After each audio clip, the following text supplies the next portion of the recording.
In the early months of 2023, Captain Ibrahim Traoré stood before his closest advisors with a decision that seemed impossible. Burkina Faso, a landlocked nation surrounded by powerful neighbors and entrenched interests, had always been told that the sea was forever beyond its reach. Yet Traoré, young and relentless, declared that they would build a megaport in the very heart of West Africa, 1.2 million container capacity, rivaling the world's greatest hubs. He said no permission would be asked, no foreign masters consulted. The port would not lie on the coast, it would rise inland. A dry port of staggering scale, connected to railways, highways, and digital corridors that rerouted trade itself. His words stunned the room. To many, it sounded like defiance bordering on madness. But to Traoré, it was dignity carved in steel and concrete. The world laughed. Financial newspapers mocked the idea of a landlocked megaport. European analysts sneered at Burkina Faso's ambitions, while American think tanks called it a mirage built on dust. Aid agencies whispered that the country should focus on wells and clinics, not daring to reimagine global trade. But while they mocked, construction began. Trucks rumbled across dusty plains. Workers laid the first foundation stones, and a vision took root.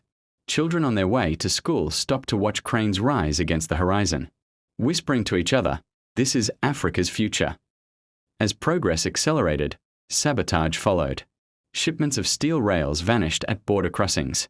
A critical power line was mysteriously cut 3 times in 1 week. Anonymous investors tried to buy off the contractors. Even the cement supplier in Côte d'Ivoire suddenly cancelled deliveries after external pressure. Traoré answered not with outrage, but with function. He mobilized local cooperatives, farmers who brought limestone from quarries, engineers who reinvented power grids, and volunteers who worked day and night. Every attempt to strangle the project only deepened the people's determination. Then came the legal war. A coalition of European logistics giants filed a lawsuit at the European Court of Justice, arguing that Burkina Faso's megaport violated trade norms and threatened global stability.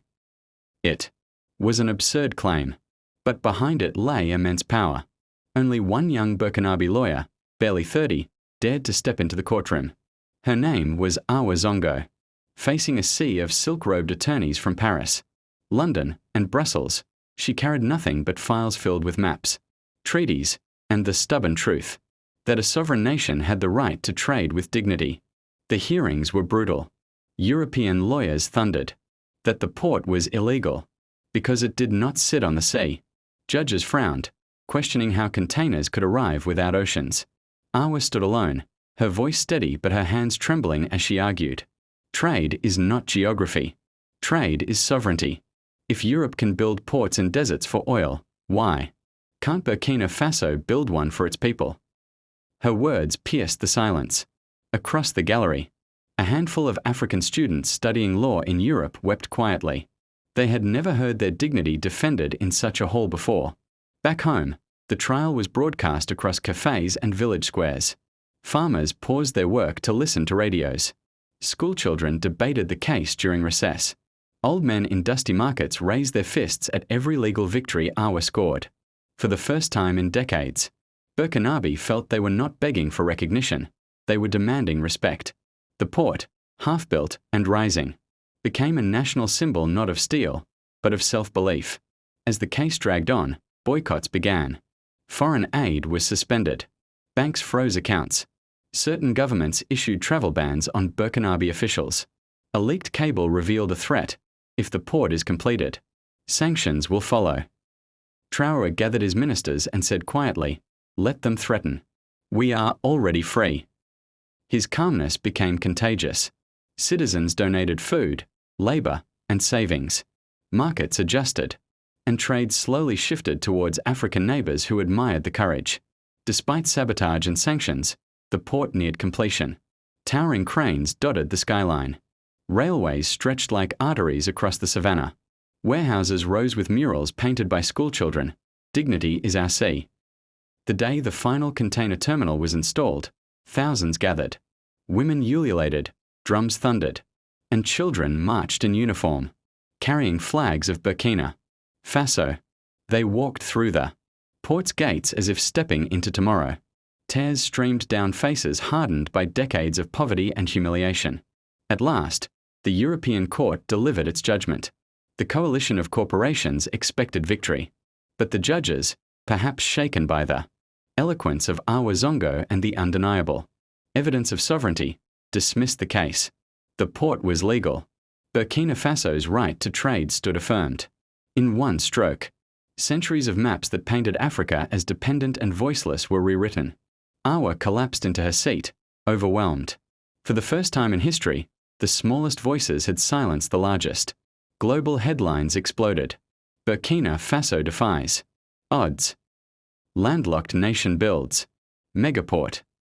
Journalists rushed to Ouagadougou to see the impossible turned real. Some tried to twist the story, framing it as reckless or unsustainable. But every photo of schoolchildren walking proudly through the new port told the truth. No headline could erase. Even rivals who mocked in the past sent delegations to study the design. A new trade corridor was born, and it did not ask for permission. Through it all, Traoré never gave fiery speeches. He did not boast or insult his enemies. When asked how he felt about defeating the world's greatest powers, he replied simply, "We built a port. That is answer enough." His restraint became legendary. He showed that dignity is not noise, it is function.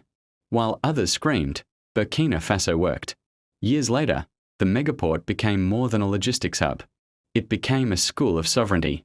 Young Africans studied law, engineering, and trade policy inspired by Awa and Traoré. Farmers shipped their goods across new corridors. Villages connected to global markets. But most of all, it became a monument to courage. Not the courage of guns or speeches, but the quiet, stubborn courage of a people who refused to be told impossible. Textbooks once claimed landlocked nations were doomed to dependency. Now, maps carried a new chapter, Burkina Faso, the nation that built a sea within itself. Historians debated it, lawyers cited it, children drew it in their notebooks. It was no longer a hidden story. It was printed, undeniable, living proof that dignity could redraw geography. Awa Zongo returned home a hero, though she refused titles or riches. She opened a small legal clinic, helping villagers fight land grabs and contract fraud. To her, the victory was not personal glory but proof that the law could defend the powerless. When asked why she risked everything, she said, "Because I wanted my grandmother to know that justice exists." Every year, children from across Burkina Faso visit the megaport. They walk in lines, wearing bright uniforms, touching the steel walls and staring at the towering cranes. Teachers tell them, "This is yours.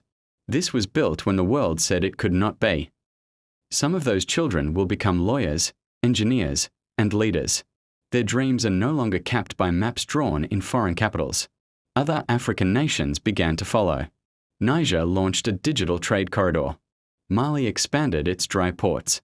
Chad announced a logistics hub. They all credited the Burkinabe model, not just engineering, but the spirit of defiance. For the first time, Africa's interior no longer begged for access to the sea. They built their own seas. In the end, the megaport was not about containers or cranes. It was about rewriting the idea of power. Not the power of armies or sanctions, but the power of dignity, courage, and legacy.